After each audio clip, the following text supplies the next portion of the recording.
आज हम लोग सीखेंगे 12th क्लास में कि अवयवों का योग कैसे करते हैं। अवयवों का योग करेंगे कि कब जब तो कोई भी दो अवयव आपके पास हों और उन दोनों अवयवों में दोनों मैट्रिक्सेस की कोटियां समान हो तभी उनका योग किया जा सकता है। अगर उनकी कोटियां आपस में बराबर नहीं होंगी तो उनको हम उनका योग नहीं कर सकते हैं। तो लिखा करेंगे कि इनकी कोटियां बराबर नहीं हैं तो ये परिभाषित नहीं है। अगर हमारे पास कोई दो अवयव हैं, एक a बराबर a i j है, इसकी कोटि है m क्रॉस n, और दूसरी आपके पास अवयव है b और उसमें अवयव है m क्रॉस n की कोटि की अवयव ab है।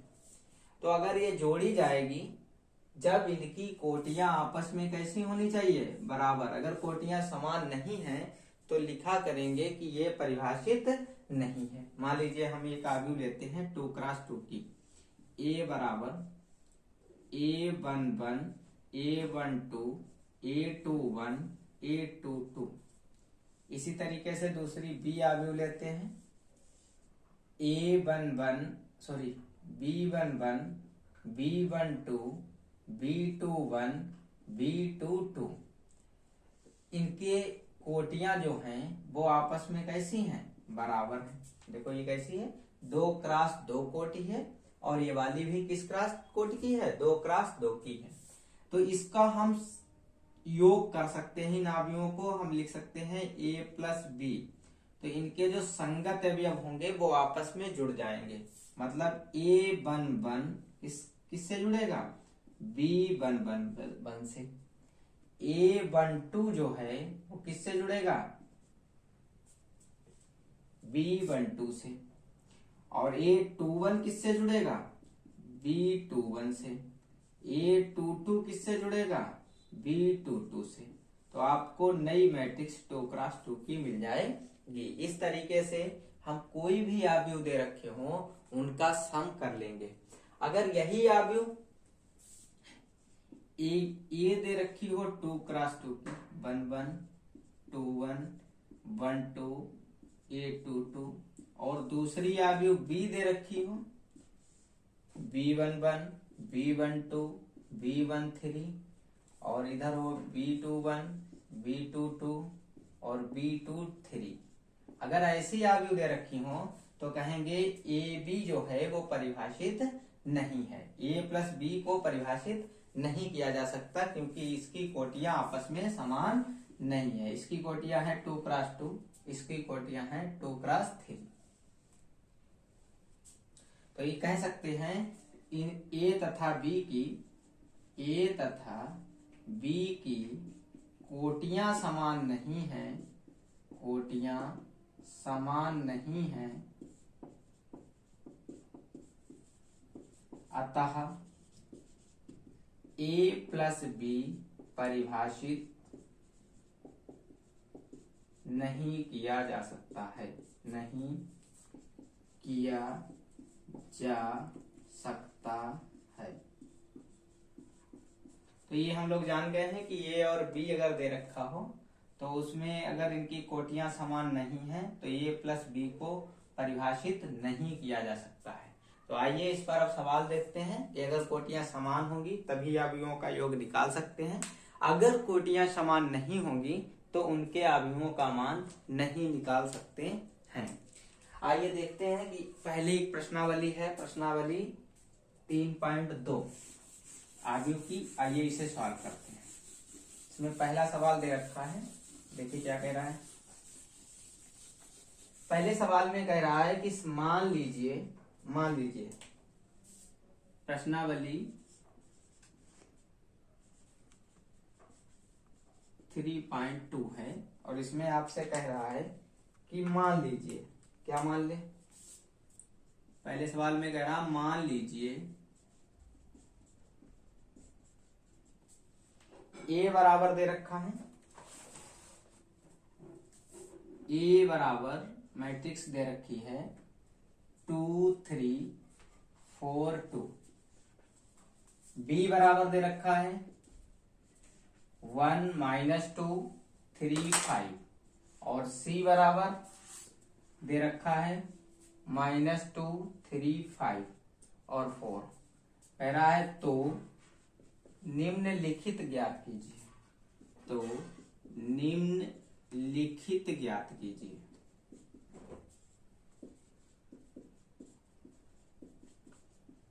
कौन कौन से निम्नलिखित ज्ञात करने हैं? पहला ज्ञात करना है a प्लस बी, दूसरा ज्ञात करना है a माइनस बी, तीसरा ज्ञात करना है 3a माइनस सी और चौथा ज्ञात करना है ए बी और पांचवा ज्ञात करना है बी। तो सबसे पहले हम क्या करेंगे, पहले a प्लस बी को ज्ञात करेंगे, क्योंकि अभी हमने अवयवों का योग ही सीखा है। अवयवों के योग में तो हमारे पास a प्लस बी निकाला जा सकता है या नहीं निकाला जा सकता है। देखें, ये 2x2 की मैट्रिक्स है, बी भी 2x2 की मैट्रिक्स है, मतलब दोनों की कोटियां कैसी हैं, समान हैं, अतः a प्लस बी निकाला जा सकता है। तो इसलिए हम लोग क्या करेंगे, a लिखेंगे प्लस b लिखेंगे। तो a की अवयव लिखेंगे 2 लिखेंगे, 3 लिखेंगे, 4 लिखेंगे, 2 लिखेंगे। b की अवयव लिखेंगे 1 लिखेंगे, -2 लिखेंगे, 3 लिखेंगे, 5 लिखेंगे। अब क्या करेंगे, ये अवयव हो जाएगी 2 1 कितना हो जाएगा 3, 4 3 कितना हो जाएगा 7, 3 से 2 जाएगा कितना हो जाएगा 1, 5 2 कितने हो जाएंगे 7। तो इस तरीके से a प्लस बी का मान हमें पता चल गया। इसी तरीके से बच्चों a माइनस बी का मान निकालेंगे। तो a माइनस बी का मान निकालने के लिए यही, इसकी कोटियां समान हैं, तो जैसे योग के लिए होता है वैसे ही घटाने के लिए भी होता है। तो माइनस करेंगे, तो a माइनस बी, तो ए अवयव लिखिए पहले, ए अवयव है 2 3 4 2 और माइनस बी लिखिए। बी में क्या है, बी में है 1 -2 3 5। ठीक है, मान डालिए। ए की वैल्यू कितनी है, 2 से 1 जाएगा कितना बचेगा 1, 4 से 3 जाएगा कितना बचेगा 1 3। देखिए ए माइनस है यहाँ पर, तो माइनस माइनस क्या हो जाएगा प्लस, और 3 में 2 जुड़ जाएंगे तो कितने हो जाएंगे 5 हो जाएंगे। 5 2 और 5 कितने हो जाएंगे 7, 2 से 5 जाएगा तो माइनस के 3 बचेंगे। तो ये आपका ये माइनस बी प्राप्त हो गया। इसी तरीके से आपका तीसरा खंड है, ये दूसरा खंड था। तीसरे खंड में क्या कह रहा है कि 3a माइनस सी निकालिए। तो 3a माइनस सी कैसे निकालेंगे, 3a माइनस सी निकालने के लिए पहले 3a निकालें। तो 3a अवयव में जो होता है, किसी भी अदिश से गुणन किया जाएगा तो वो सभी अवयवों से हो जाएगा। तो 3a निकालने के लिए पहले a लिखिए। a बराबर दिया है 2 3 4 2। तो पहले हमको क्या निकालना है 3a निकालना है। तो 3a बराबर हो जाएगा, देखो 3 की मल्टीप्लाई सभी से हो जाएगी, प्रत्येक अवयव से। 3 दूनी 6, 3 तिया 9, 3 चक्को 12, 3 दूनी 6। तो इस तरीके से हमको 3a मिल गया। अब आइए हमको निकालना है 3a माइनस सी निकालना है। तो 3a की वैल्यू हमको पता चल गई है, 6 है, 9 है, 12 है, 6 है। और माइनस सी की वैल्यू भी हमको पता है, सी की वैल्यू लिखिए -2 3 5 लिखिए 4 लिखिए। ठीक है, हल करिए इसे। 6 ए माइनस का है, माइनस माइनस प्लस हो जाएंगे, 6 और 2 कितने हो जाएंगे 8 हो जाएंगे। 12 से 5 जाएंगे, तो 12 से 5 जब घटाएंगे तो आपके बचेंगे 7। 9 से 3 जाएगा 6 बचेंगे, और 6 से 4 जाएगा तो 2 बचेंगे। तो इस तरीके से आपका तीसरा भी खंड 3a माइनस सी आ गया। अब जब गुणा करते हैं तो गुणा के लिए अवयव की गुणा कैसे करते हैं उसे आपको बड़े ध्यान से देखना है। अब गुणा होगी कब, ये भी देखिए। अगर कोई भी दो अवयव हों, अगर कोई भी दो अवयव हों, आइए पहले गुणा का समझ लेते हैं फिर उसके बाद करते हैं। हमारे पास कोई भी दो मैट्रिक्सेस हों, ए बराबर मान लेते हैं हमारे पास है ए आई जे और उसकी कोटि है यम क्रॉस एन, और हमारे पास दूसरी मैट्रिक्स है बी बराबर बी आई जे और उसकी मैट्रिक्स है एन क्रॉस यम। कहने का मतलब पहली वाली आव्यूह में जितने स्तंभ होंगे दूसरी वाली आव्यूह में उतनी पंक्तियां हों तभी गुणा हो सकती है, अन्यथा गुणा नहीं हो सकती है। मतलब ए आव्यूह के स्तंभों की संख्या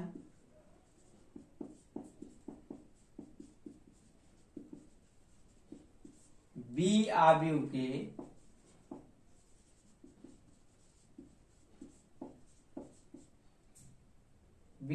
की पंक्तियों की संख्या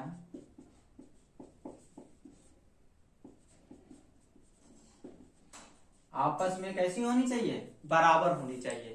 ए आव्यूह के स्तंभों की संख्या बी आव्यूह के पंक्तियों की संख्या जब आपस में बराबर होगी तभी ए बी की गुणा हो सकती है। अगर ए बी की गुणा हो सकती है तो बी ए की गुणा कोई जरूरी नहीं ए बी डिफाइंड हो तो बी ए भी बराबर हो। बी ए के लिए भी यही है कि बी में स्तंभों की संख्या और ए के पंक्तियों की संख्या आपस में जब बराबर होगी तभी बी ए होगा। ऐसा जरूरी नहीं है कि ए बी की गुणा हो जाए और बी ए की भी गुणा होगी, जरूरी नहीं है। ये क्रम विनिमय नियम का पालन आव्यूह गुणन में नहीं करता है, इस बात को आपको ध्यान रखना है।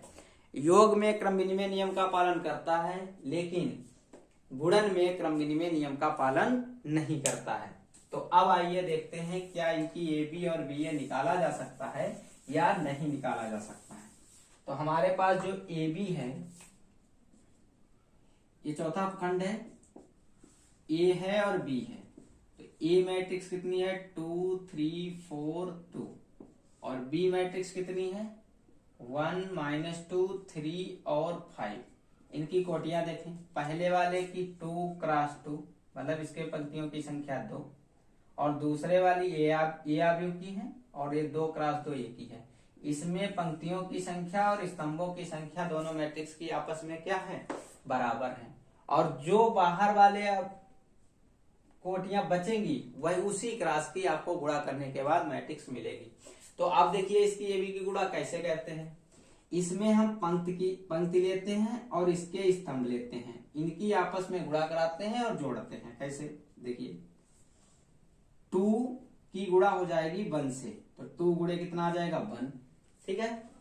अब देखिए 4 की गुणा किससे, प्लस का चिन्ह लगाएंगे, 4 की गुणा किससे हो जाएगी -2 से हो जाएगी, ठीक है।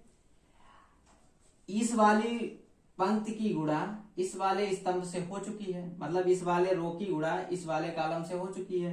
अब इस वाली पंक्ति की भी गुणा इस कॉलम से होगी, वो यहां लिखा जाएगा। तो ये लिखा जाएगा 3 क्रॉस 1 और 2 + 2 क्रॉस -2, ठीक है। अब इसी तरीके से इस कॉलम की गुणा भी इन दोनों रो से होगी, तो 2 गुणे 3 + 4 गुणे कितना आ जाएगा 5। देखो 2 गुणे 3 ऐसे 2 गुणे 3 + 4 गुणे 5 ऐसे ये इसकी गुणा होगी 3 गुणे 3 + 2 गुणे 5 और देखो 2 क्रॉस 2 की मैट्रिक्स मिल जाएगी आपको। चलिए इसे सॉल्व करते हैं।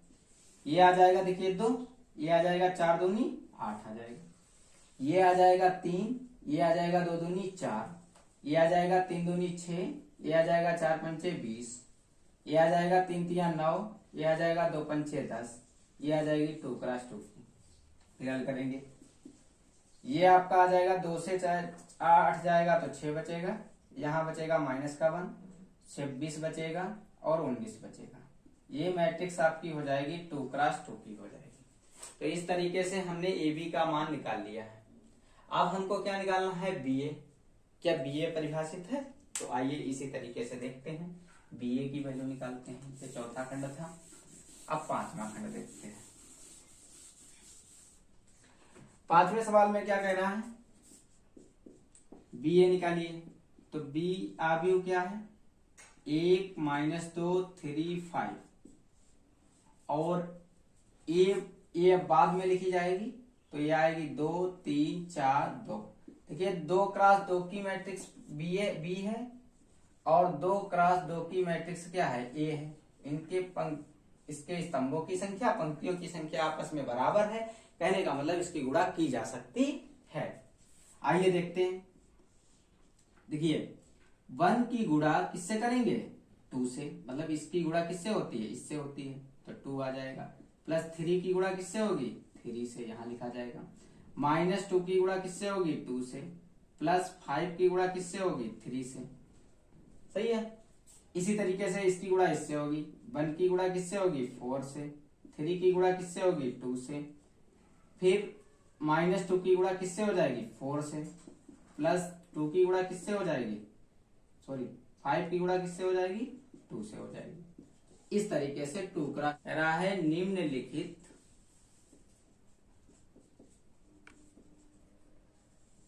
को परिकलित कीजिए।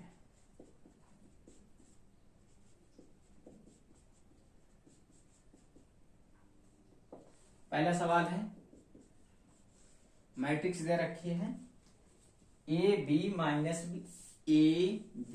माइनस बी ए और प्लस का साइन है बीच में, दे रखा है ए बी बी